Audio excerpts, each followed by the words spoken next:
Hey guys, I'm Jacob. I'm with Cadence Coffee team, and today we're starting to teach you guys how to brew great coffee at home. Starting first with the French press. You can buy one of these on our website. They're really simple and easy to use. It's kind of a great starter for people who are interested in making great coffee at home, who can't make it to a cafe, or you're entertaining guests and you want to make a good cup for someone.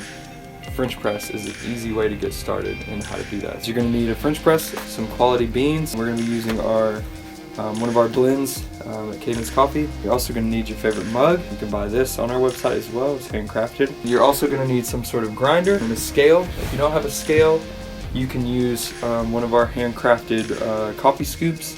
These are really cool, easy to use, and we're going to teach you how to use that with the French press today. You're going to need some sort of method to heat up your water. I have a kettle here that's a little bit nicer, but you can use just boiling water on the stove or even in the microwave. I've seen people use that as well. So the first thing you want to do is to heat up the French press itself. I've already heated up some water, and we are just going to go ahead and pour the hot water into our French press until it is full.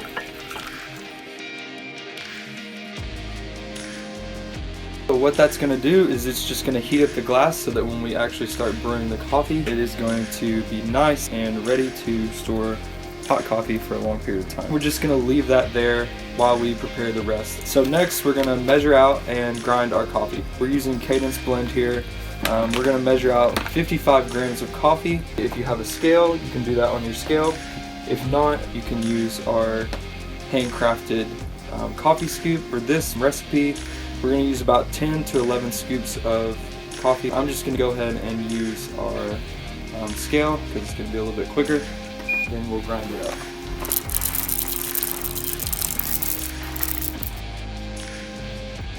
I'm using just a hand grinder today. If you have a grinder at home that is an electric grinder that uses blades, you can use that. We prefer using a burr grinder, and that just gives you a little bit more control on how fine or how coarse you can make your coffee. Today we're going to grind our coffee to be about as coarse as breadcrumbs, pretty much on the coarse side more than anything. That's because we're using an immersion method with the French press rather than a drip method or something similar to that. We're going to go ahead and grind this, and then I'll show you guys kind of what the size of that will look like. Okay, so now that all of our coffee is ground, I'm going to show you a little bit of what it looks like. It's pretty coarse, it's like breadcrumbs. So you want to make sure that you got a good, nice, coarse grind. Now that we have our grind, now that our French press is warmed up, we're going to empty the French press, and then we're going to put our grinds in and begin brewing. Add your grinds to your French press. Just dump them all in there to the bottom. Then you want to just kind of even it out. We want to make sure that we've got hot water that is ready to go into our French press. Go ahead and reheat up some more water that's actually going to begin brewing your coffee. Slowly going to fill up my French press to about halfway. If you have a kettle, you can do it slowly and very meticulously, or if you just have a cup or a glass, you can fill it up just pretty quickly. You just want to fill it up to about halfway.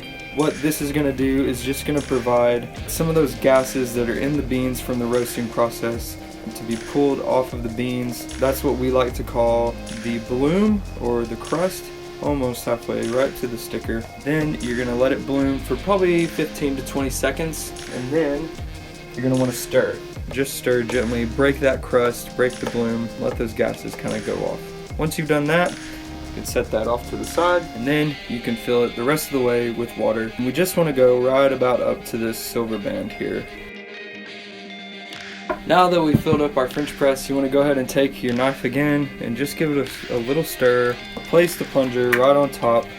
We're not going to plunge it yet, we're just going to leave it there for a few minutes. It'll take about a minute for the bloom and stirring, and then you'll fill it up a little bit more to the top and then stir again, and then we'll leave it on here for about 2 minutes. I would say that our French press is almost done now, so I'm going to go ahead and give it a plunge, and you just want to press firmly, a nice steady push down, that way it evenly plunges. I'm just going to pour it here into our mug. It smells really good. It's a good clean cup of coffee for a French press. So that's how you brew a great cup of French press. Give it a go.